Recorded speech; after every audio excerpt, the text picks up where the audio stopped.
mundo, cuando doy charlas o cuando viajo, me dicen, sí, qué bonito el bosque, qué bonita la... Yo vivo en una ciudad, yo vivo en un apartamento, yo tengo un trabajo de 8 a 10 horas o 12 horas diarias y a duras penas logro sacar el domingo como para estar con mi familia. ¿Cómo aporto yo a la biodiversidad? ¿Cómo puedo hacer parte de ese llamado a ser corresponsables por la biodiversidad? Además, yo no soy bióloga, yo no conozco nada de animales o de plantas, entonces me cuesta mucho trabajo. Ese es como el mensaje que recibo, y hemos estado con muchos colegas pensando cómo cambiar o cómo abrir esos espacios para que todos tengamos la oportunidad de participar activamente en algún proceso o en esa tarea de disfrutar nuestro patrimonio, disfrutar nuestra biodiversidad colombiana y al mismo tiempo sentirnos parte de la misma, porque si no hacemos que toda esta riqueza realmente sea parte de nuestra cultura, de nuestra cotidianidad, pues vamos a seguir deforestando 180.000 hectáreas al año, uno de los países que al mismo tiempo que habla mucho de proteger, destruye constantemente. 180.000 hectáreas al año. El próximo año, es decir, este año seguramente las cifras van a ser peores, vamos a estar hablando de 220.000 hectáreas deforestadas, y eso son contradicciones mayores.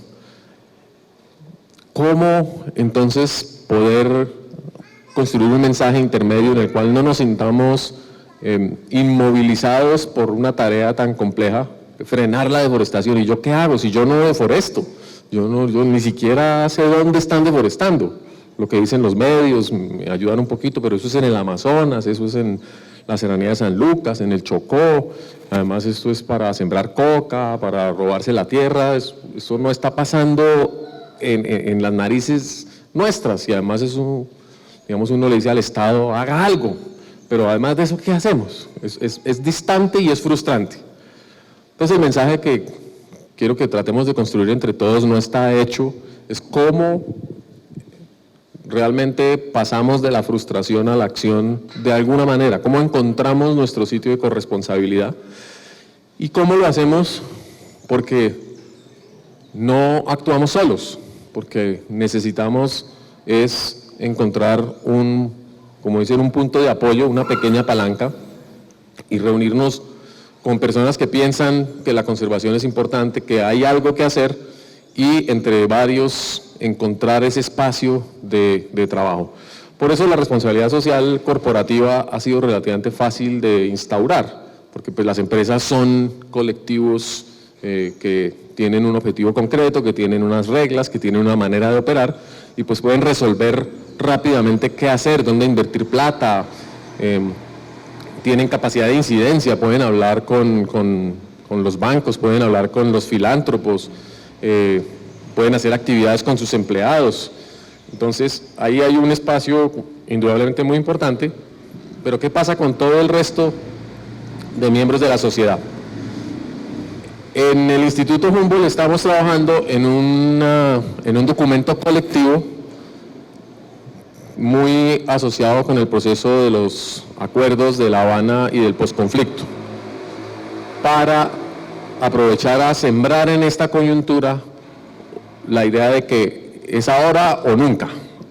Bueno, nunca, uno nunca debe decir nunca, pero sobre todo ahora hay una gran oportunidad para hacer las cosas de otra manera, y sobre todo para construir una relación distinta entre sociedad y naturaleza, para plantear unos términos distintos en la forma en que habitamos Colombia, en la forma en que usamos los bosques, en la forma en que transformamos los paisajes, porque estamos en un momento, digamos, de alto al fuego, más o menos, pero se nota después de 53 años, estamos saliendo a campo masivamente a encontrar especies nuevas que no habían sido reportadas. En menos de un año tenemos, yo creo que cerca de 250 especies nuevas para la ciencia, entre los institutos, las universidades, y no estamos hablando de solo microorganismos, no, estamos hablando de un tigrillo nuevo para la ciencia, en el departamento de Nariño. Estamos hablando de decenas de ranas, peces, cangrejos, es decir, fauna grande que habíamos dejado de ver. Entonces, vuelvo y recojo, habitar el país de otra manera. ¿Dónde estamos habitando el país? ¿Qué le estamos haciendo al país? Y tal vez ahí cada uno de ustedes tiene la oportunidad de pensar, ¿dónde estoy yo en esa red y qué puedo hacer? No en mi tiempo libre, porque obviamente que todos podemos aportar en el tiempo libre, pero el tiempo libre tiene muchas tensiones y cada vez más en este mundo tan globalizado y tan lleno de Netflix. Entonces tenemos que salirnos de la televisión y tratar de pensar en otras cosas que no son tiempo libre, es el tiempo vital, el tiempo en el que trabajamos y tratamos de hacer cosas por el bienestar de nosotros, de nuestra familia, de nuestra comunidad. Ese proyecto se llama Transiciones. Usemos los próximos años para plantear la semilla de una transición, de un cambio, pero no un cambio al siglo XXII, no un cambio al futuro borroso del quién sabe cuándo, sino un cambio que en el lapso de una generación, es decir, que todos podamos ver, nos demuestre que hemos logrado avanzar sustancialmente a convivir con esa biodiversidad colombiana de la que tanto nos preciamos. Ese proyecto, esa idea de transiciones a la sostenibilidad está por publicarse, digamos, va a publicar un borrador que va a comenzar a circular por las redes, que va a ser un documento en construcción colectiva. Y esperamos que mucha gente, muchos talleres, muchos espacios lo utilicen, lo transformen, pero sobre todo que lo piensen en el sentido de que sirva para algo. Yo creo que muchos miembros de la academia también sentimos una frustración muy grande de que con los limitados recursos de que dispone el país para hacer investigación, publicamos libros, publicamos artículos, publicamos información, resultados de trabajo que no se utiliza, que no pareciera causar ningún cambio sustancial o que acaba convertido en sugerencias para cuando se pueda, cuando pase algo, a la segunda venida de nuestro Señor Jesucristo. Pues esperemos que no toque esperar tanto, o si viene que sea pronto y realmente nos ayude a instaurar otro orden en este mundo. Esas transiciones pasan por una primera reflexión, y es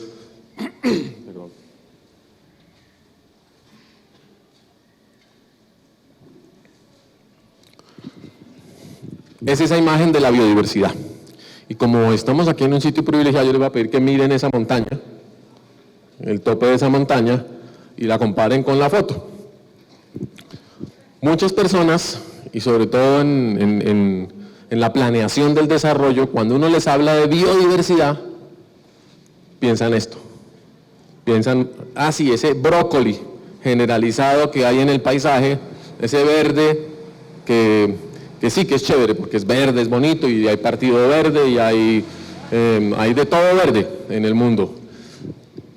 Pero la biodiversidad no es el verde genérico con que los renders de los proyectos arquitectónicos se llenan, o las promesas de campaña se llenan, o las ilustraciones y los afiches de la publicidad se llenan. La biodiversidad es algo muy concreto, muy real, es verde, pero se parece más a eso, y hay que mirarlo con detenimiento para distinguir dónde están los árboles de distintos follajes, dónde el brócoli cambia de textura.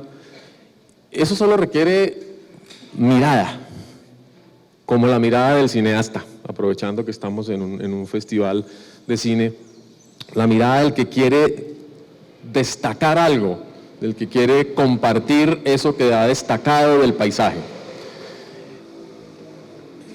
Esa primera pregunta es la que uno tiene que afrontar en cualquier ámbito en el que uno piense en flora, fauna, bosques, biodiversidad. Y si estuviésemos en el Magdalena Medio, seguramente hablaría de una ciénaga o de los manglares de la costa. Y voy a hacer un viaje cortico a través de algunos de esos ambientes. Gracias.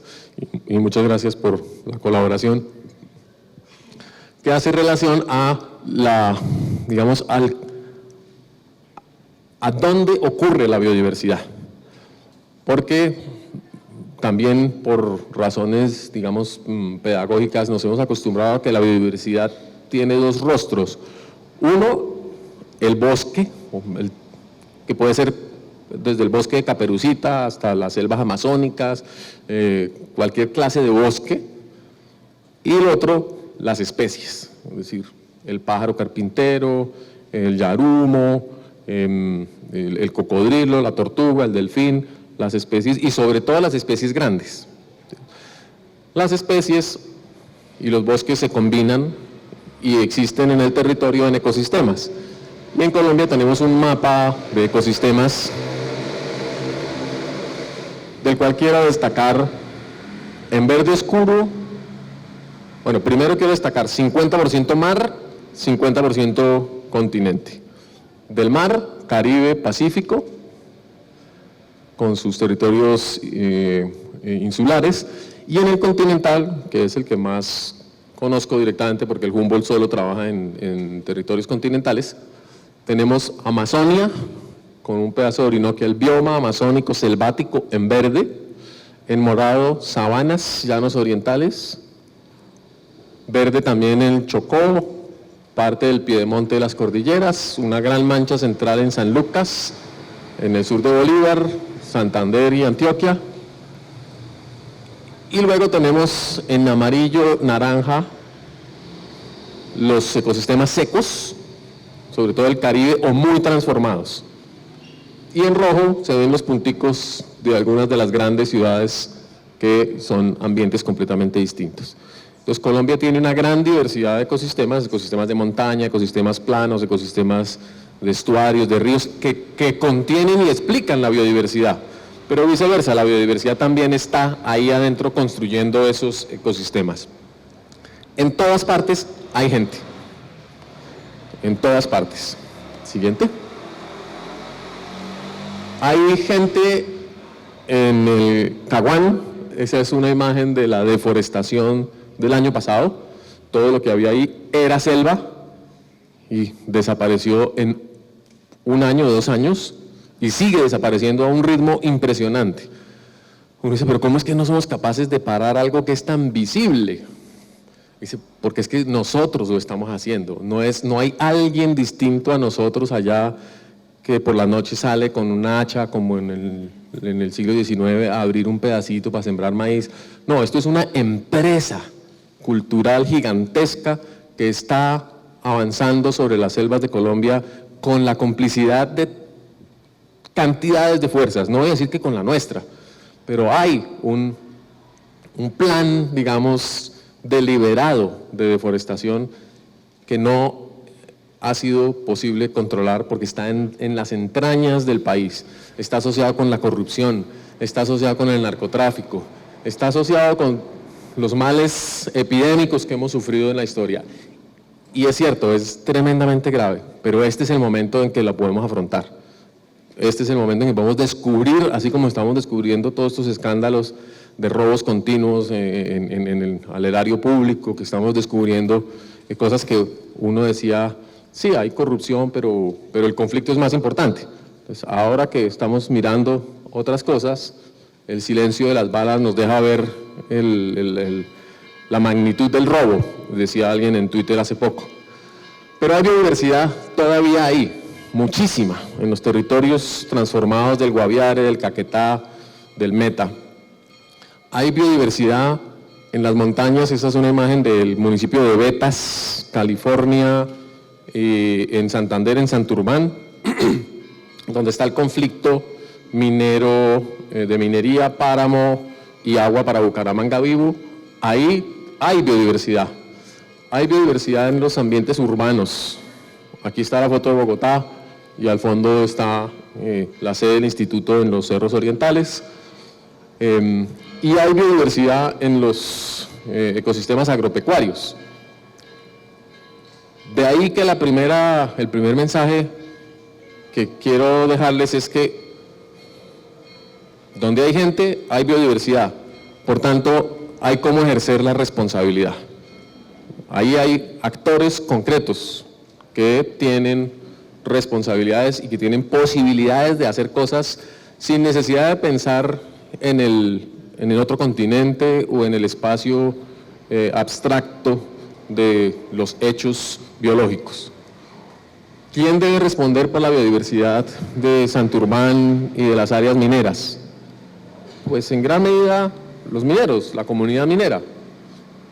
¿Quién debe responder por la biodiversidad en las áreas que están siendo transformadas para sembrar soya, para alimentar cerdos, para proyectos productivos? Pues los inversionistas y los productores de esos bienes. ¿Quién debe responder por la biodiversidad urbana? Pues nosotros, como habitantes urbanos y los gobiernos que elegimos y configuramos. Y así en todas partes. Entonces, todos podemos ser corresponsables si vamos acotando el espacio en el cual debemos hacer las cosas.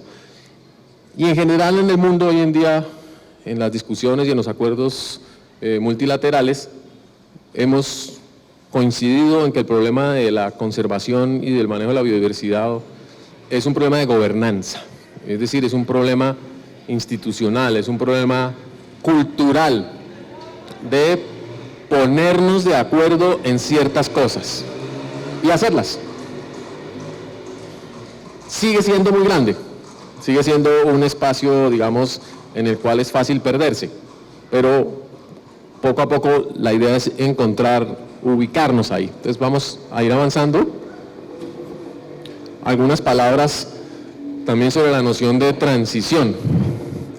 En estos tiempos de consultas previas, donde se está expresando una desconfianza muy grande de las autoridades del país, de los órganos nacionales sobre todo, se está presentando una ruptura del orden jurídico nacional, porque lo local está planteándose de frente ante lo nacional para reclamar protección de los derechos, protección del bosque, protección del agua, protección de agendas locales, cualquiera que sea la intención que haya detrás. Estas agendas están, como vieron en Cajamarca, generando decisiones drásticas. Es minería o agua, petróleo o agua. Y la votación es masiva, por supuesto. Si a mí me preguntan si petróleo o agua, pues siempre agua. Y causa un efecto tremendo, es decir, listo, como en la delimitación de páramo. El Estado lleva 4 años en el proceso de delimitación de páramo y sale la resolución que delimita el páramo y al día siguiente quedan prohibidas las actividades mineras, incluso aquellas que tienen licencia y permiso y plan de manejo. Así lo dijo la Corte Constitucional. Entonces, ¿qué hace la gente del municipio de Betas? Pues sale a la carretera a bloquear la vía y dice, ya no puedo hacer minería, de ahí derivo la comida para mi familia. Pues qué pena, ¿quién va a responder? Y así sucesivamente. Digamos, la noción de cambio abrupto en algunos casos es indispensable, hay momentos en los cuales hay que parar las cosas, pero digamos a escala nacional y para la gestión de biodiversidad tiene que ver con miremos por dónde vienen las cosas, ya que las entendemos un poquito mejor. Dicen que estamos sobrediagnosticados, entonces usemos esos diagnósticos y miremos cómo cambiamos el rumbo de las cosas, insisto, en el tema coyuntural. Entonces, transición, la idea es sostenibilidad, no voy a plantear una discusión sobre qué es, sino simplemente cómo la biodiversidad es un componente fundamental de la sostenibilidad. La flora y la fauna son las que generan la salud planetaria, las condiciones de vida para que el resto de cosas pasen. De manera que si insistimos en deteriorar la base viva de cualquier territorio, lo que estamos es minando nuestra propia existencia futura. Y eso es fácil también de evidenciar en aquellas zonas que se están, digamos, que están colapsando, que se están destruyendo y donde ya no hay vida. Pues donde no hay vida hay que restaurarla antes de hacer cualquier otra cosa. Los escenarios territoriales son los que acabo de mencionar. ¿Dónde ocurren las cosas? Las cosas no ocurren en el aire. La biodiversidad está en la cordillera, está en el valle del río, tal cosa, está en los llanos orientales. Y está con una gente que tiene unos modos de vida, que tienen una historia. ¿Sí? No es un encuentro reciente, no es un encuentro espontáneo, no sucedió en 1500, ni en 1800, no sucedió con la expedición botánica, ni con la llegada de las bananeras, no. Hay una historia persistente que hay que entender. Y obviamente que no todas las acciones se expresan y se pueden referir a temas territoriales.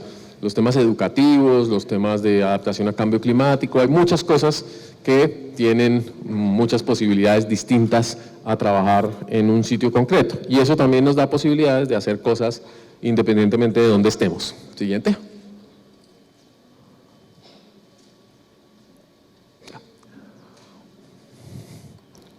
No sé si ya tengamos instalada la conciencia de el bienestar humano como un resultado del funcionamiento de los ecosistemas y de la naturaleza. Pero en la propuesta de Objetivos de Desarrollo Sostenible, claramente los países del mundo que están en Naciones Unidas y todo, reconocen y acuerdan que hay que superar la pobreza, hay que superar el hambre, hay que superar la discriminación, hay que superar la violación a los derechos humanos, todos los males del mundo, pero hay que hacerlo sin comprometer la salud ecológica del planeta. Es decir, como dice el profesor Vilches-Chaux, no hay que matar al pollito sano para hacerle caldo al pollito enfermo. No podemos decir, bueno, como tenemos problemas, tumbemos el bosque y con la plática de tumbar el bosque vamos a hacer acción social. Ahí lo que estamos haciendo es cavar más profundo nuestra propia tumba. Entonces, los Objetivos de Desarrollo Sostenible plantean esa asociación y hay mucha gente pensando entonces cómo hacemos para vincular claramente la biodiversidad con la solución de todos esos problemas. Entonces el problema de la biodiversidad no es un problema de conservación, no es un problema de áreas protegidas solamente, es un problema de lo cotidiano, de qué hacemos con la biodiversidad, no la comemos, la vendemos, la enmarcamos, en fin. Siguiente. Siguiente. Interesante. Colombia aún retiene, en términos continentales, más de un 60% de sus ecosistemas silvestres, en forma silvestre. Somos un país que, a pesar del esfuerzo que hemos hecho para acabar con todo, no lo hemos logrado. Ahí también somos, no, mentiras, ahí no. 62.000 hectáreas de ecosistemas terrestres en relativas condiciones de naturales, entre comillas. 32 millones de hectáreas de ecosistemas transformados, que son los amarillos. Y en rojo en este mapa los puntos calientes de deforestación y destrucción ambiental. Con un análisis muy claro de por qué hemos llegado ahí, por qué se han dado esos cambios ecológicos tan marcados en el país, que han afectado pues, los bosques, han desecado humedales, están transformando las sabanas, pero en síntesis 3 cosas: una gran inequidad en el acceso a la tierra, es decir, pero no es la propiedad solamente, sino es quién toma las decisiones sobre la tierra, quién es el que responde por la tierra en Colombia, ¿sí? Es el Estado con las reservas forestales, es el sector privado con sus tierras en las que desarrolla actividades productivas, son las comunidades campesinas e indígenas. ¿Quiénes son los que actualmente tienen la responsabilidad y la ejercen bien o mal? Obviamente el urbanismo es un motor gigantesco de cambio. La movilización de gente de las áreas rurales a las ciudades ha cambiado completamente la lógica del país. 75% de colombianos vivimos en ciudades, en gran medida 6, 7 millones de desplazados por el conflicto han contribuido con eso. Y curiosamente, en la región andina, por ejemplo, eso ha conducido a que se haya recuperado el bosque hasta en un 15-16%.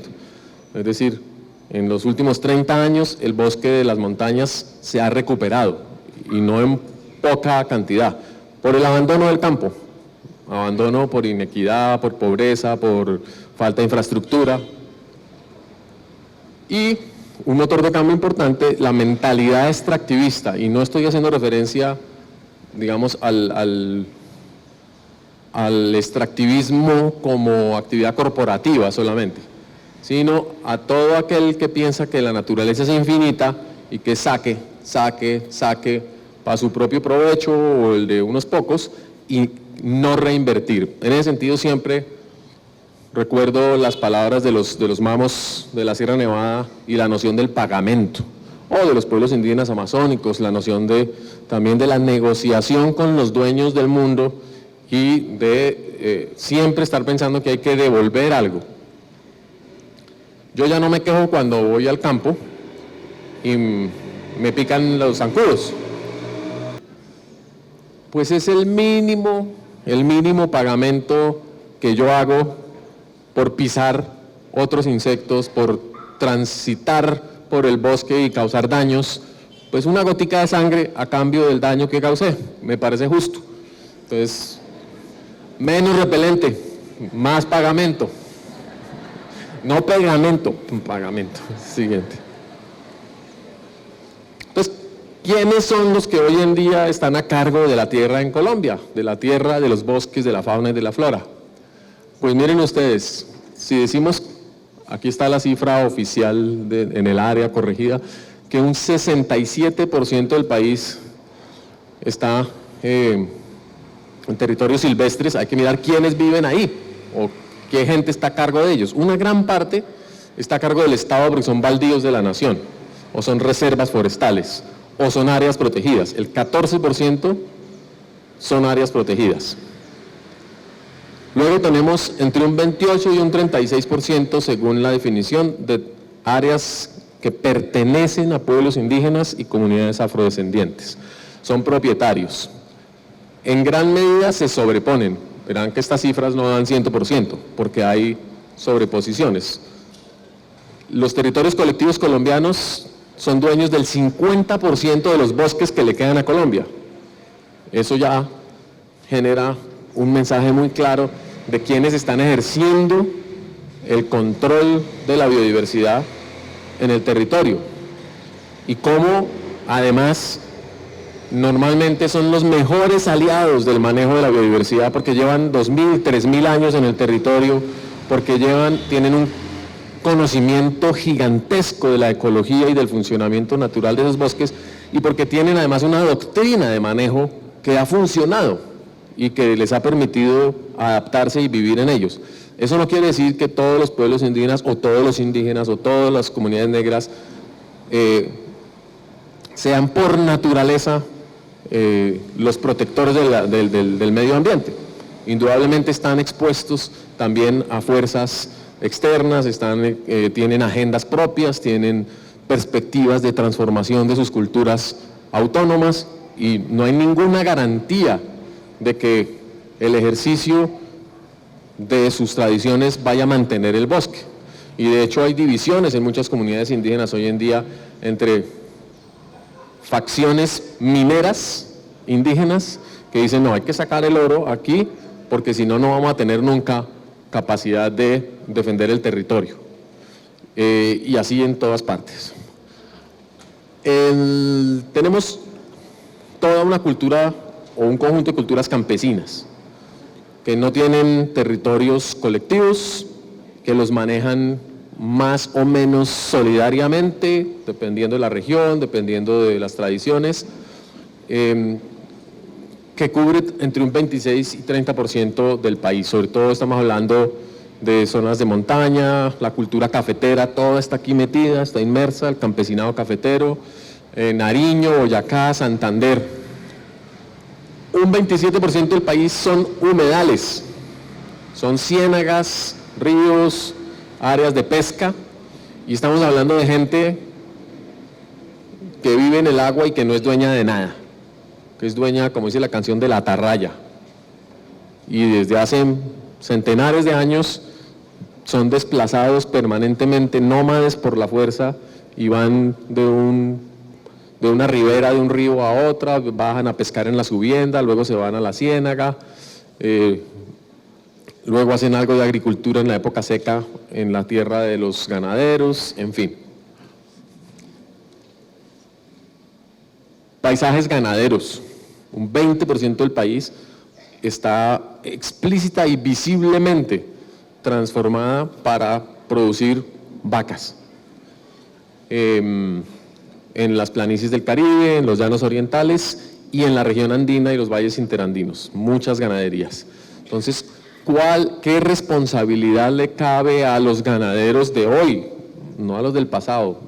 Esos generaron unas deudas, todos generamos unas deudas ambientales, pero a los de hoy, en términos del manejo de la biodiversidad, sabiendo que la ganadería en Colombia, y sobre todo la mala ganadería, es responsable de gran parte de la desecación de los humedales y de la deforestación.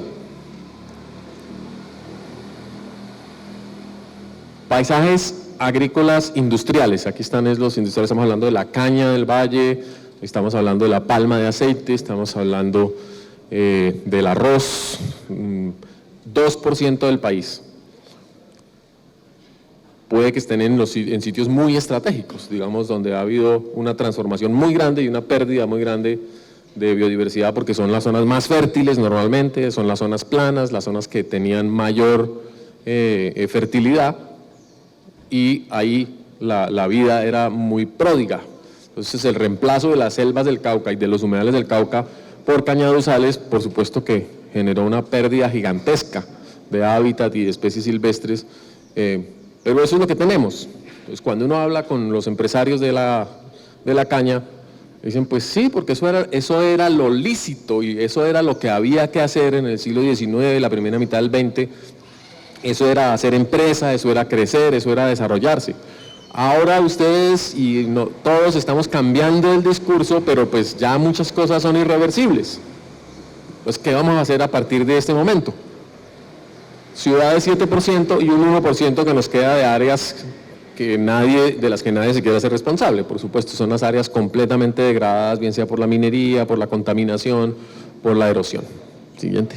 Entonces, en ese escenario, el mensaje chévere es que en ecología y en ecología del paisaje, el paisaje puede cambiar. Lo que era un cultivo de caña, si uno quisiera, en 25 años vuelve a ser un bosque. En 50 una selva importante y seguramente volvería una gran cantidad de la fauna y de la flora. Más difícil una ciudad, obviamente. Pero fíjense ustedes, ciudades como Nueva York, cada vez que se demuele un edificio del siglo XIX en Manhattan, uno de los sitios más caros del planeta, ese lote se convierte en una huerta de los vecinos, se convierte en un espacio verde. Y hoy en día es muy interesante caminar por el centro de Nueva York y ver a 10 cuadras de lo que se llamaba la zona cero, producción de tomates. Y gente del vecindario que a mediodía baja y en la época de primavera-verano cultiva, se reúne a conversar, tienen mercados artesanales, es decir, hay una convivencia y un cambio interesantísimo de cosas.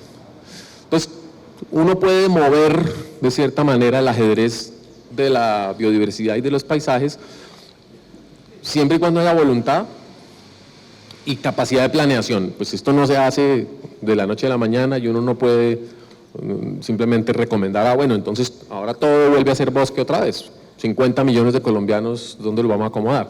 Claro que hay colegas que dicen que lo mejor sería que nos fuésemos todos a Miami, declaramos Colombia Parque Nacional de la Megadiversidad Planetaria y vivimos del pago por servicios ecosistémicos el resto de nuestra vida.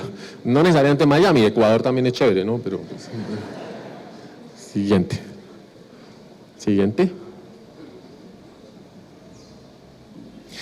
Miren las cifras a la derecha, en términos de los países del mundo y su cobertura silvestre. para empezar a hablar de los responsables. Yo voy caminando 7:50.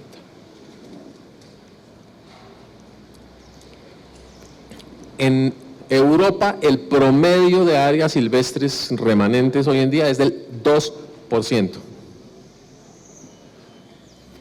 El de Colombia, como esta es información que viene de distintas fuentes, aquí solo se reconoce que Colombia tiene 48% y no 60%. Pero bueno, en aras de la negociación deje así. Bolivia 61%, Australia es un país casi que desocupado, pero ese silvestre es mayormente desierto, pero es un país también con una diversidad impresionante. Estados Unidos 36%, es uno de los países megadiversos por su tamaño también y por lo que mantiene sobre todo en su sistema de áreas protegidas. Los parques nacionales en Estados Unidos retienen una buena cantidad del patrimonio silvestre. Pero cuando uno compara cifras planetarias y también el número de especies, es obvio que unos pocos países del mundo somos los que estamos aportando la calidad vital del planeta, estamos aportando la salud, sosteniendo el planeta en términos de vida orgánica. Así como Estados Unidos, China, India y Europa se encargaron de destruir la atmósfera planetaria sin preguntarnos ni pedirnos permiso, y ahora vivimos el cambio climático por igual, ahora nosotros estamos en la obligación de hacer reconocer nuestro papel como proveedores de la solución, o de una parte de la solución, que es el mantenimiento de la capacidad vital planetaria.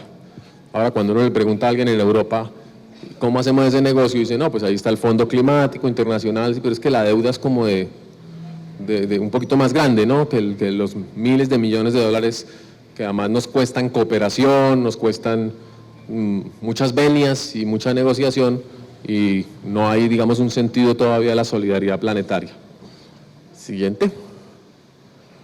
Bueno, áreas protegidas, parques nacionales, parques regionales. Colombia tiene una buena política, tiene conservación. Entonces uno dice, los parques pues son responsabilidad del Estado, ¿cierto? Que parques proteja.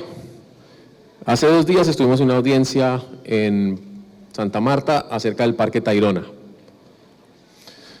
Todas las instituciones del Estado, públicas, privadas, responda, ¿qué le está pasando al Parque Tayrona? El Parque Tayrona, y me dijeron, no lo diga porque deja ir la gente, tiene las playas más contaminadas de Colombia en este momento por materia fecal. Las 2 bahías a las que vamos felices, preciosas, no vayan por lo menos en temporada. La bacteria más chiquita saluda de mano y le vende a una cerveza. 450.000 visitantes al año reporta Parque Nacional Natural Tayrona. Es como 10 veces la capacidad de carga prevista. Entonces todo el mundo dice, no, pero es que Parques no controla. Y Tayrona tiene 3 o 4 entradas. ¿Por dónde se entra la gente? ¿Quién está detrás del negocio de meter la gente en el Tayrona? Pues todos. En Santa Marta todo el mundo es cómplice de llevar la gente al Tayrona, todos son tour operadores, todos tienen un amigo que le compra la boleta o le hace entrar la gente, todos los hoteles tienen un mecanismo para garantizar que llevan sus turistas a Tayrona. Y Parques dice, no podemos hacer nada, llame a la policía, fue la única que no fue a la reunión. Pero esa situación en todas partes. ¿Y qué es? Corrupción. Corrupción de la pequeñita, de la de todos los días.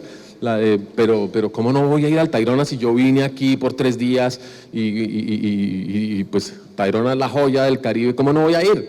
Consíganme una boleta y yo le pago. La entrada vale creo que 14.000 pesos, 15.000 pesos. ¿Cuánto vale entrar a Disney? Un día.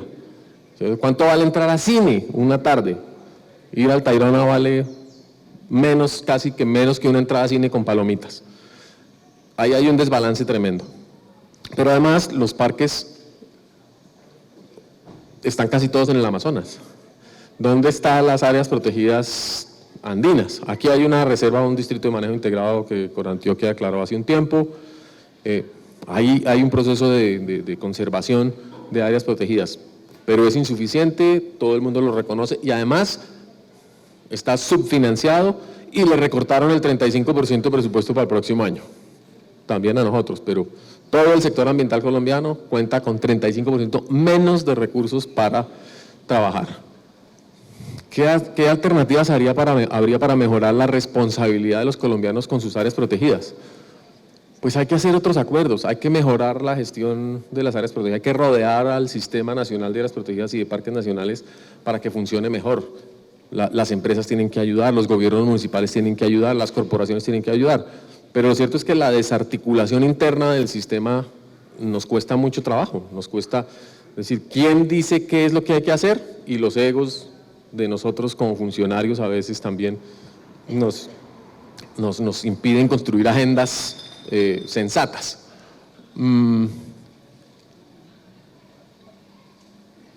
Reservas privadas hay y tienen una atención increíble por parte de sus propietarios, pero no tienen ninguna clase de incentivo por parte del Estado, ni siquiera les perdonan el impuesto predial.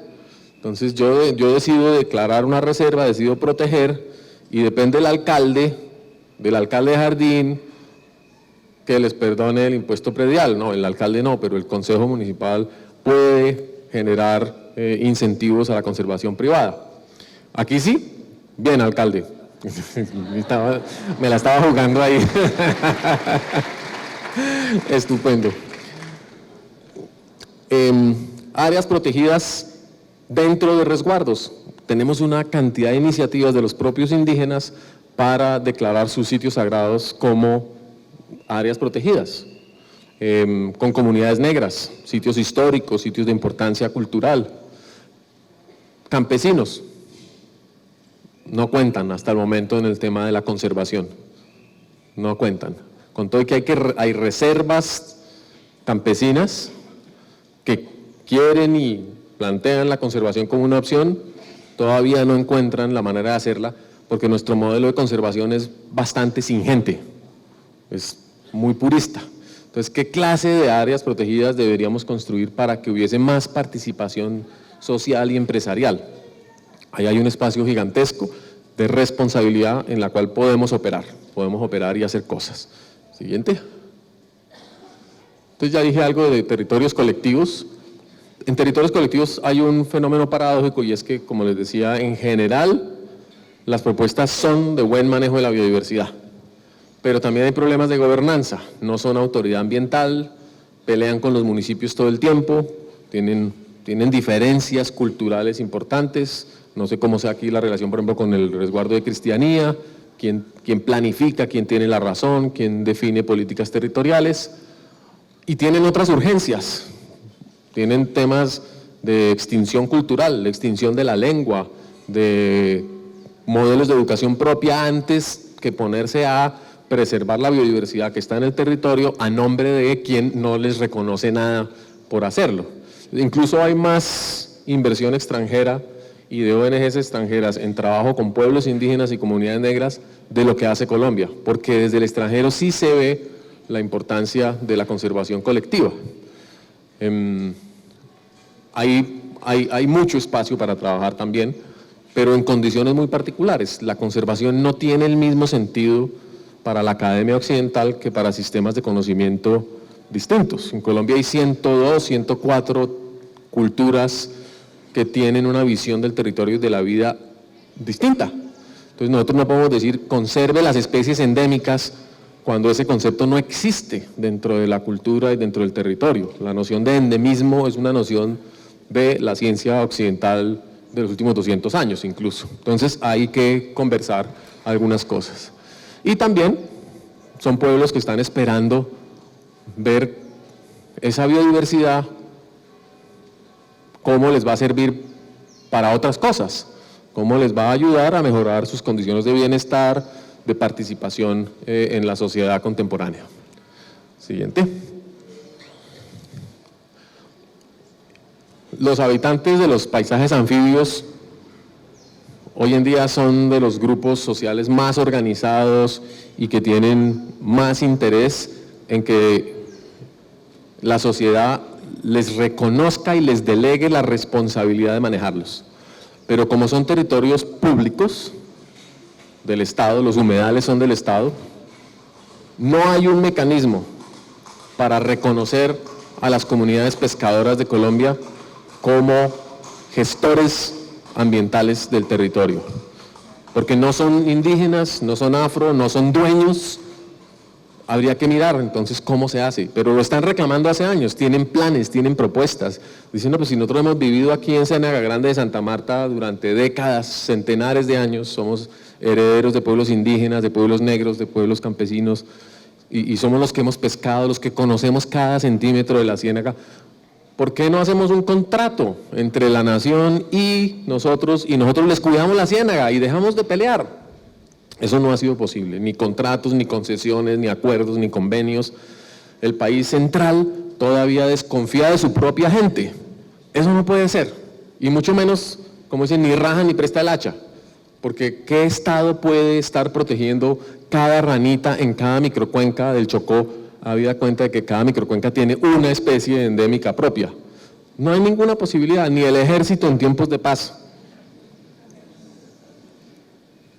Entonces hay que confiar en la gente y conversar con la gente. Y en esta época de acuerdos, yo creo que ese es un papayazo. ¿Cómo es que no? Con las asociaciones de pescadores del Magdalena Medio, con las asociaciones de productores forestales del Guaviare, con las asociaciones, todos ellos son corresponsables. Lo único que necesitan es un reconocimiento, un banderazo, un incentivo. Siguiente. Campesinos, sobre todo comprometidos con la agrobiodiversidad, con la diversidad de semillas, la comida, la calidad de la comida, tremendamente responsables del deterioro ambiental de Colombia. Y lo reconocen mientras ello no signifique que los vamos a seguir aporreando. ¿Por qué? Pues porque producen la comida, trabajan 14 horas, protegen los recursos de la nación, pero son los que han pelado la montaña y todos los días le roban un metrico más al bosque para sembrar un poquito más de arracacha, para sembrar un poquito más de café, porque están casi que obligados, casi que conminados a hacerlo.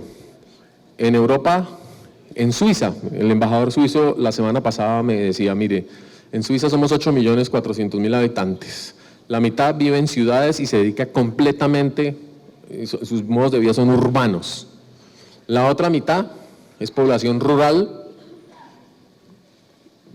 la mayoría concentrada en pequeñas poblaciones, que también vive a lo urbano, solo que como hay buen internet, como hay de todo, pues trabajan como arquitectos, como ingenieros, como abogados, desde Jardín, y no tienen por qué ir a crear problemas de tráfico a Medellín. De ese 50%, me decía, hay 30.000 agricultores.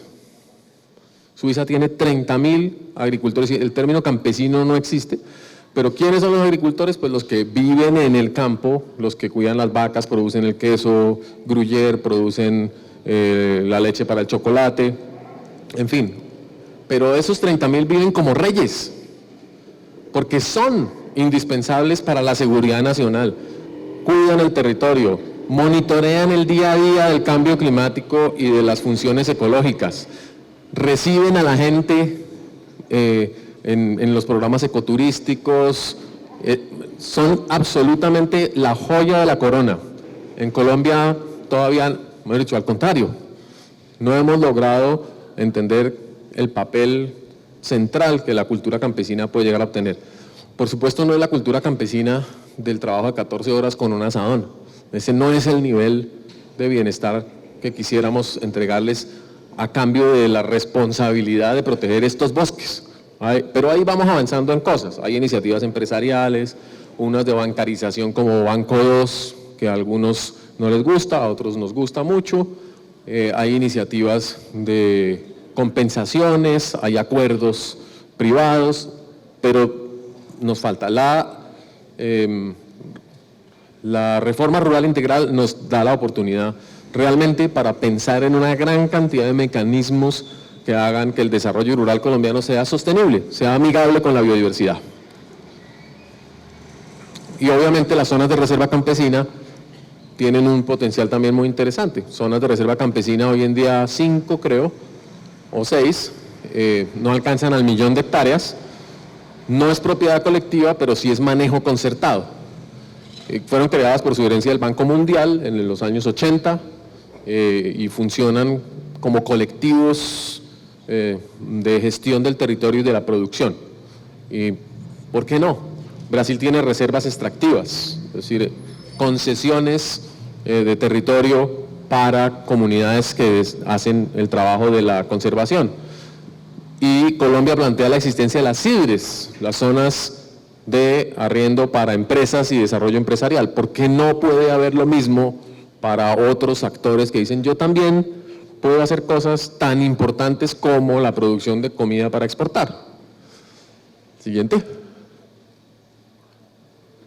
Bueno, ya les hablé del desarrollo rural integral, esto está inmerso en el corazón de la pobreza y de la inequidad colombiana, por eso la foto de quién maneja esa culebra. Siguiente. Los paisajes agroindustriales, como les decía, son muy importantes. Ahí el tema es pura negociación, porque los industriales siembran o en tierras propias o en tierras arrendadas y controlan la producción. De manera que no es sino llegar a acuerdos con ellos por las buenas o un poquito más apretado, miti, por cada hectárea que ustedes pongan en producción industrial, 1 hectárea conservada. Y dicen, no, porque eso sí no es negocio, sale muy cara la tierra, la renta. Bueno, propongan a 60-40, más o menos. Negociemos, diseñemos el paisaje. Y está pasando en los llanos orientales, incluso en el centro del Valle del Cauca se está hablando de liberación de tierras para la conservación, volver de caña, volver a tener selva. Por varias razones. Algunas muy interesadas pero muy sensatas. El monocultivo es vulnerable. El monocultivo genera problemas fitosanitarios, genera pérdidas de otra manera que podían disminuirse con buen ecológico, buen manejo agroecológico de gran escala. Entonces uno dice, liberen el 10% de la caña de azúcar y vuelvan a tener bosques tropicales del Valle del Cauca. Les aseguro que les van a bajar los costos de producción. Entonces empiezan a hacer sus números y dicen, bueno, está bien, incluso de golpe hasta el 20% de liberación, y es puro capitalismo verde. Eso sí, ahí no hay altruismo, ahí no hay... Pero de golpe sí, hay empresas muy responsables y muy pilas que dicen, además de prevenir el riesgo, el negocio es un poquito mejor o menos peor o menos susceptible al desprestigio, digamos, de que ustedes siguen sacando de la tierra y ¿cuándo compensan? Siguiente. Para eso, un elemento fundamental es la conciencia de las contribuciones de la biodiversidad al bienestar. Algunos lo llaman servicios ecosistémicos, es una manera, pero, por ejemplo, el cacao. El cacao depende para producir, para madurar, 100% de un mosquito que vive en bosques silvestres. Entonces el cacao necesita que haya bosques silvestres para que haya mosquito, para que haya polinización. El chontaduro también, todas las frutas pasifloras, la curúa, la granadilla, requieren de polinización silvestre. Incluso el café depende de no solamente polinización por viento y por abejas, sino un porcentaje de la calidad del café se deriva de polinización silvestre. Eso ya los mercados lo sienten, los productores lo saben y saben que si sacrifican el servicio ecosistémico les toca contratar gente para que polinice a mano, como sucede con la palma de aceite, que en donde hay monocultivos muy grandes no hay polinizador y toca a mano con una brochita gente pagada para hacer eso. En México, por ejemplo, y es una excelente noticia, ahora hay tequila amigable con los murciélagos. Entonces, en la próxima fiesta busquen ustedes el sello del tequila amigable. ¿Por qué? Porque se descubrió que el ágave, la planta de la que se extrae el tequila, es polinizada por el murciélago, y si bien el ágave se puede reproducir vegetativamente, no necesita polinización, la calidad del ágave sí mejora si ha sido polinizado por murciélagos. Entonces, ahora tomamos tequila con el sello de Batman, ahí puestecito. Siguiente. Bueno, ganaderías. Es un sector absolutamente responsable, o debería ser responsable. No logramos que lo sea. Por sectores, los comités ganaderos de ciertos departamentos, a veces sí hay ganaderos absolutamente líderes en la reconversión productiva de sus predios, y ahora tienen las mejores vacas con la mejor genética en los mejores bosques y conviven perfectamente. Y el negocio aguanta. Pero todavía no tenemos, por ejemplo, productos lácteos o cárnicos certificados por buenos manejos con la biodiversidad. Y no tenemos una política real de ganaderías amigas con la biodiversidad. Al contrario, todavía las ganaderías siguen siendo un problema importante. Pues ahí hay opciones. Y en todos estos casos no es que no sepamos cómo hacer las cosas. Hay ciencia, hay gente, hay universidades, hay expertos, hay agrónomos, zootecnistas, economistas, técnicos del SENA, mucha gente que le tiene la respuesta, y si no, hay que inventársela. Y creo que ya va siendo la última, pues de las vacas, no cambia. Ahí. Bueno, temas urbanos, ciudades amigables con la biodiversidad. Apenas estamos comenzando a rasguñar ese tema, y ahí es donde hay un potencial gigantesco para la participación masiva de todos. Como habitantes de las ciudades que reclamamos espacios verdes, reclamamos oportunidades de recreación, de inspiración, ¿cómo volvemos nuestras ciudades espacios amigables con la biodiversidad?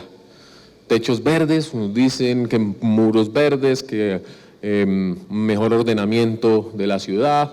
En fin, hay muchas opciones. Medellín tiene la única política urbana de biodiversidad de Colombia. Es un muy buen documento, lo digo porque lo ayudamos a hacer nosotros, entonces toca hacerle propaganda, pero tiene ahí un plan de trabajo, ahora es del área metropolitana, pero depende del alcalde, depende del consejo municipal, depende de las secretarías, suben y bajan las metas, suben y bajan las inversiones, y pues cada ciudad tiene su propia manera de hacer las cosas. Ahí hay debates muy álgidos sobre qué significa biodiversidad urbana. Y eso es algo que tenemos que ser muy conscientes, porque como habitantes urbanos también tendemos a perder de vista qué es biodiversidad. Y para nosotros biodiversidad es el arbolito de la esquina.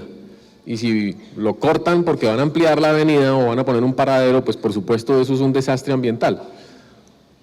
Ahí hay que negociar muchas cosas, pero es un tema en el cual no ha habido buena comunicación, no ha habido buena participación. Los planes de ordenamiento territorial que son urbanos se olvidan completamente del componente de la infraestructura verde. La gente hoy en día dice participación en la planeación, es un tallercito, una reunión que convocaron 3 días antes en un sitio lejísimos, en días hábiles donde nadie puede ir. Entonces ya, sí hubo 3 talleres, pero la gente no viene, no participa la gente. Pues es que la gente participa cuando no tiene que estar anclada a su espacio laboral, y participa de muchas formas, porque no hay más foros por internet de biodiversidad urbana, porque no me hace espacios para revisar y construir documentos y planes colectivamente entre todos. Las universidades ahí tienen una posibilidad gigantesca. Y todos estos temas que se están haciendo ciertas cosas, y esperamos que las ciudades del mundo realmente sean las que lideren en gran medida la revolución de la conservación. Creo que ya la última, la más caliente, minería. Si quitamos la minería ilegal, a la cual no le podemos plantear ninguna responsabilidad, porque es ilegal, nos queda un porcentaje de empresas o de proyectos mineros. Algunos paulatinamente están entrando, digamos, están cumpliendo con la regla y tratando de ir un poquito más allá. Hay un problema, una deuda ambiental acumulada a veces de décadas, y las empresas no responden por cosas del pasado, eso lo hicieron desde la colonia, eso lo dañó otra persona, eso no soy yo, y no puedo competir con la minería ilegal.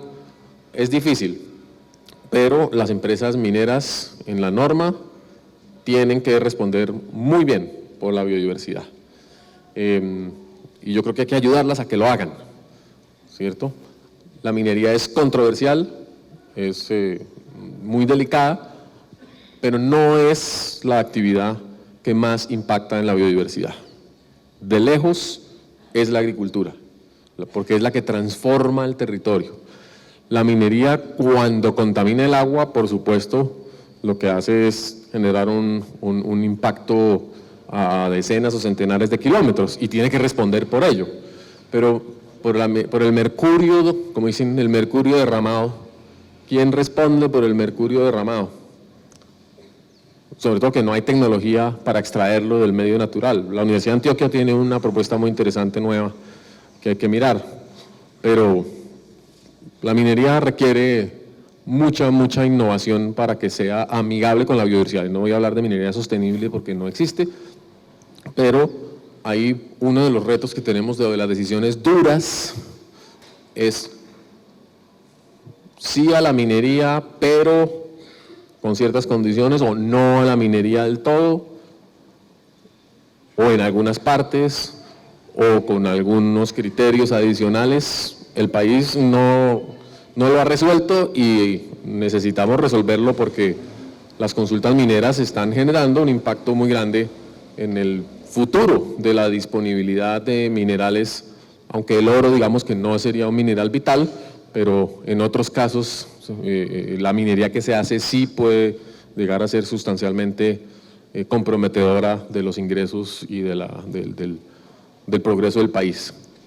Algunas personas creemos que sin los recursos del petróleo y la minería no hay cómo pagar la deuda que esos mismos sectores causaron durante todo el siglo XX. De manera que necesitamos esa transición urgentemente, necesitamos un mejor régimen de regalías, un mejor régimen de inversión para que ese dinero se use en restauración, en recuperación ambiental. Y si cortamos la actividad de tajo, no vamos a tener con qué. Ahí hay espacio para el debate. Siguiente. Pues espacios mineros, paisajes mineros y tierras degradadas.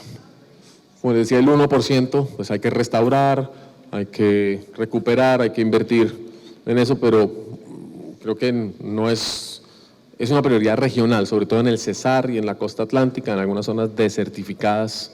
Es crítico en el Bajo Cauca, por el tema de la minería también, hay que hacer cosas. ¿Quiénes son los responsables? Casi que para el tema de la degradación la responsabilidad le corresponde al Estado y se requiere una intervención directa. Los pasivos ambientales antiguos hay que pagarlos con impuestos del presente y no hay de dónde, digamos, cambiar esas fuentes. Entonces, cuando uno vuelve a mirar el mapa, y estoy usando el mapa del posconflicto, uno diría que tiene un menú de tareas gigantescas, pero que son instrucciones relativamente claras de cómo, quién, de qué manera se puede hacer para reconciliarnos con la naturaleza, para volver a apropiarnos de nuestro país maravilloso, para disfrutarlo y para dejar ese legado que merecen nuestros hijos. Estamos a puertas del caos climático. No hemos empezado a verlo y ya sentimos los resultados del problema de la variabilidad climática extrema, de los eventos anómalos que no sabemos si son producidos por ese cambio global o simplemente son que el clima está medio loco por hoy. Pero para el 2050 esto va a ser inmanejable. Y por ahora no hay manera de detener el cambio climático. Estamos simplemente discutiendo si lo mantenemos entre 1.5 y 2 grados centígrados para el 2050 o para el fin de siglo. La mayoría de modelos y de científicos opina que va a estar entre los 2 y los 4 grados.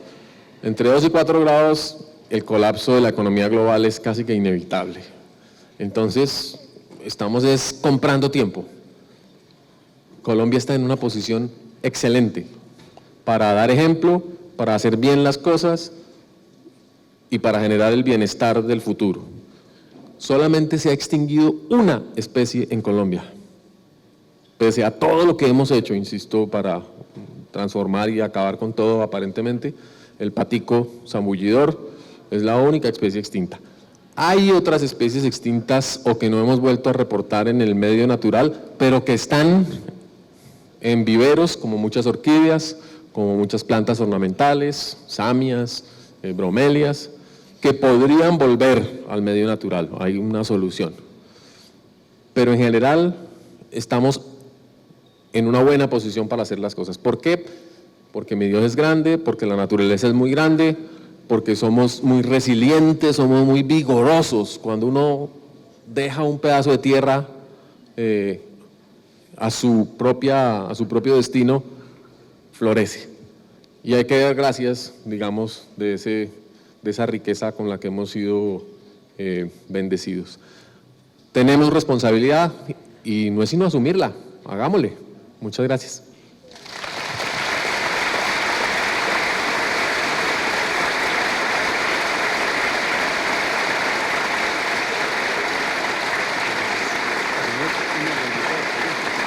Claro.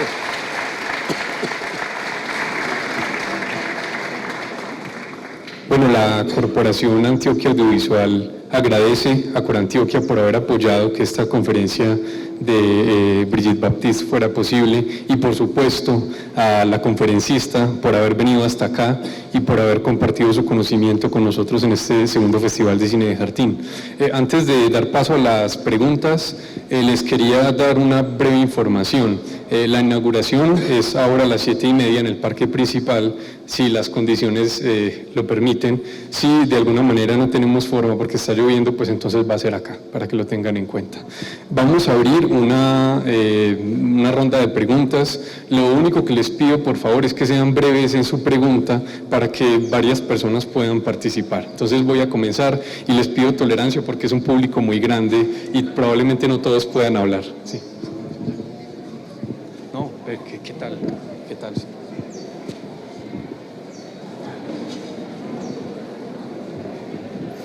Buenas tardes. Me siento muy agradecido de estar en este recinto. Trabajamos hace 7 años la agricultura orgánica. Todo lo de la conferencia es del tema de nosotros, tratando de sacar los insumos, los agrotóxicos, toda la palabra SIDA en la agricultura. Yo te hago 2 preguntas. El tema glifosato en la biodiversidad y el tema de los mal llamados bosques de pino y eucalipto.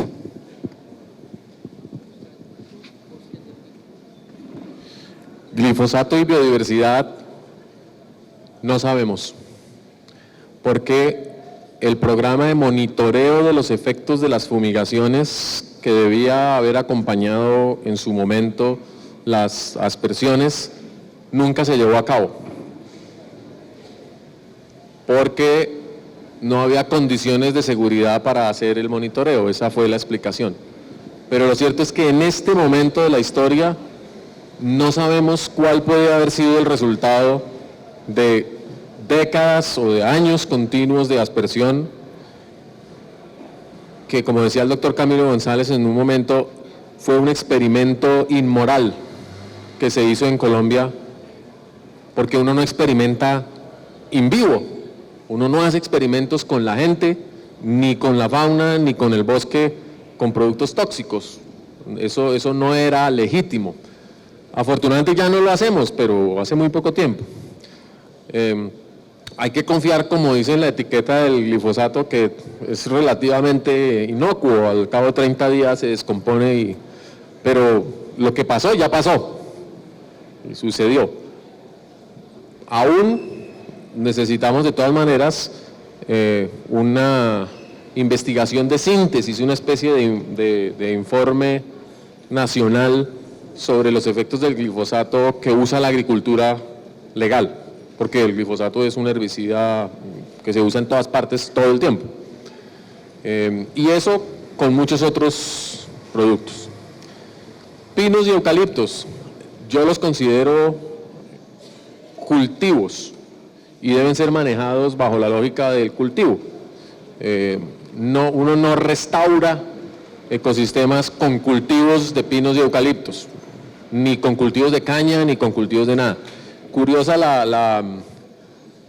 una interpretación que hacía el ministro de Agricultura de Perú en una reunión en el CIAT hace un mes, que los países americanos todos estamos comprometidos a restaurar 1 millón de hectáreas para el 2020.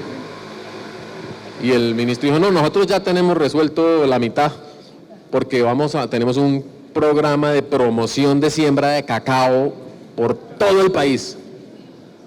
Y uno dice, bueno, ¿hasta qué punto la agricultura es una actividad restaurativa?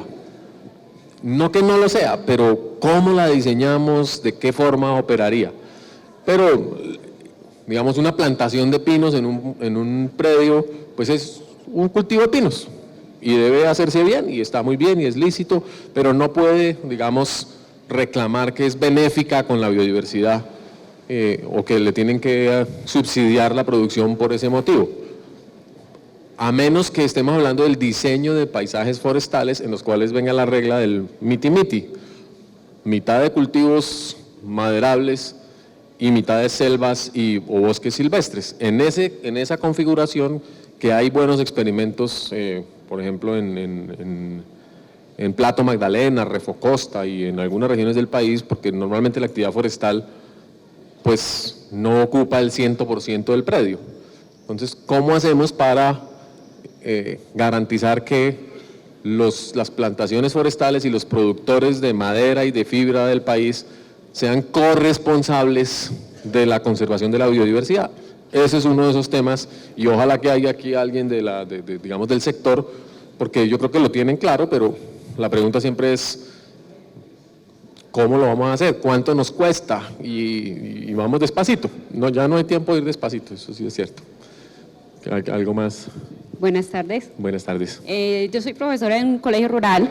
Mi pregunta es ¿cómo podemos trabajar desde allí con los estudiantes para el posconflicto en la parte ambiental y también en la parte agropecuaria, para que ellos vean cómo manejar de una mejor manera en su futuro laboral sin afectar tanto el medio ambiente y mejorando para el posconflicto? Ahí es donde los pobladores rurales tienen que convertirse en la joya de la corona, desde la educación, ese reconocimiento y por supuesto que el esfuerzo que hace el país en promover educación apropiadora del territorio no es el mejor. Todos los temas de educación ambiental quedan en manos de los docentes, que han hecho pues una labor tremenda, se han ingeniado proyectos, les toca hacerse los PRAEs, les toca todo casi que desde cero, y lo han venido haciendo. Pero creemos que en el espacio de la educación hay un tema fundamental en el cual la sinergia sería fabulosa y es el tema del monitoreo. Cómo los estudiantes se convierten en observadores de la naturaleza y de las relaciones entre agricultura y naturaleza. Se convierten en ecólogos por vocación y por capacidad de observación. Es decir, eso tiene que ver con la enseñanza de las ciencias, pero también con todas las actividades lúdicas, con recorrer el territorio. Porque necesitamos un ejército de personas ensamblando una visión de país. No va a ser el Instituto Humboldt, ni los otros institutos de investigación, ni las corporaciones, ni las universidades las que logren dar razón de lo que le está pasando a la biodiversidad colombiana. Ni siquiera nos hemos puesto de acuerdo en una batería de indicadores. ¿Sí? No hay. Los reportes del estado y tendencias de la biodiversidad a los que nos ordena la ley, cada año son distintos, porque no somos capaces de identificar ninguna tendencia. porque eso requiere datos del año 60, del 70, los 80, los 90, del 2000. Entonces, las tendencias que tenemos hoy en día fijas, deforestación, es la única que se mide porque se mide por satélite. Pero, ¿están peor o mejor las especies de nuestro país? ¿Están dejando de estar amenazadas o están más amenazadas? Eso lo saben los expertos, y hay criterios expertos muy buenos. Los expertos en orquídeas saben muy bien cuáles son las especies y dónde están, y por poquitos así. Pero realmente no hay una capacidad instalada que nos diga que están desapareciendo los grillos, que ya los peces que ya no hay subienda de peces, que los sitios donde antes había pájaros carpinteros ya no volvieron, y esas son actividades centrales y muy fáciles de desarrollar en la escuela y muy inspiradoras. Entonces creemos que parte de esa reconciliación con la naturaleza pasa por que nuestros niños y los jóvenes en sus proyectos anuales hagan un trabajo de monitoreo acompañado, por supuesto, por los docentes. Pueden ser parcelas, pueden ser ayudar en las reservas privadas o en los parques a hacer fototrampeo, a hacer salidas de campo. Ahora, eso es lo otro, todos los colombianos tenemos que volver a recorrer nuestro país a pie, mochileando, tenemos que apropiarnos de nuevo de un territorio que nos había sido vedado. Y eso tiene que volvernos a hacer sentir colombianos y a que nuestros hijos lo disfruten. Yo recorrí el país con mis papás en los años 60 y 70, no tan atrás, yo no soy tan, en los 70 y 80, y no pasamos por acá nunca, pero viajamos mucho por Colombia y eso marcó mi vida, y yo sé que hay mucha gente que hoy en día, así sea ingeniera nuclear o esté trabajando en la China, sabe que Colombia la tiene en alguna parte. Hola, yo quiero hacer una pregunta puntualmente acerca del ecosistema urbano en el que vivimos muchas de las personas que estamos aquí, y es de Medellín. ¿Qué solución vería usted o han visto desde el instituto a esta problemática que hay con el crecimiento desmedido del parque automotor y de este smog, esta pátina, este vuelo que recubre la ciudad muchas veces? Muchas gracias. En marzo de este año, cuando hubo el pico del evento de contaminación de inversión térmica de la Secretaría de Ambiente, me llamaron para un conversatorio del tema y no fui, porque no tengo ni idea. Realmente es uno de los temas más complicados, y bueno, y biodiversidad para contaminación. Lo que yo leo con optimismo es que dicen que los carros van a desaparecer pronto. Entonces, pero no, realmente no tenemos en ese sentido muchas cosas. En los países que protegen el ambiente, ¿el subsuelo está en la órbita de la nación o de las provincias? Y en el caso colombiano, ¿cuál sería su apreciación? Hasta donde yo sé, siempre es de la nación. El subsuelo es un bien de uso común, digamos, o un recurso de uso común que está sujeto a las decisiones de la nación. En algunos países las comunidades indígenas o ancestrales tienen un régimen especial, pero no es digamos, lo normal. Incluso existe la posibilidad, como lo hemos visto en muchas partes, de que el Estado entregue una concesión minera en un territorio indígena. En Colombia sucedió, en Amazonas, en el Apaporis, se entregó un título minero y afortunadamente se declaró un parque nacional antes de que la empresa radicara un proyecto de licenciamiento ambiental. Pero hay un pleito activo entre la empresa y la comunidad indígena y el Estado de Colombia por 60 billones de dólares, el pequeño pleito. Yo creo que el subsuelo debe seguir siendo de la nación. Creo que la nación lo que debería es tener la capacidad de administrarlo bien a nombre de todos los colombianos, sin que su entrega de concesiones perjudique a nadie. que es el balance. No puede ser que el bien común se construya a partir del infortunio local, y por eso, digamos, las consultas hoy en día son tan tensas, porque hay un resquebrajamiento del orden institucional, porque no es jurídico, de la nación, y cuando uno no recibe ningún beneficio de la actividad minera o petrolera, pues por supuesto que cuestiona la administración y la capacidad del Estado de entregar concesiones. Pero por ejemplo con el agua y las ciénagas y los humedales pasa lo mismo. Los humedales son de la nación, ¿cierto? Pero se pueden entregar en usufructo o en concesión a terceros para que los manejen en aras o en beneficio colectivo. Pero ese diálogo hay que reconstruirlo rápido, porque el bien común cada vez es menos común. Eso es lo grave.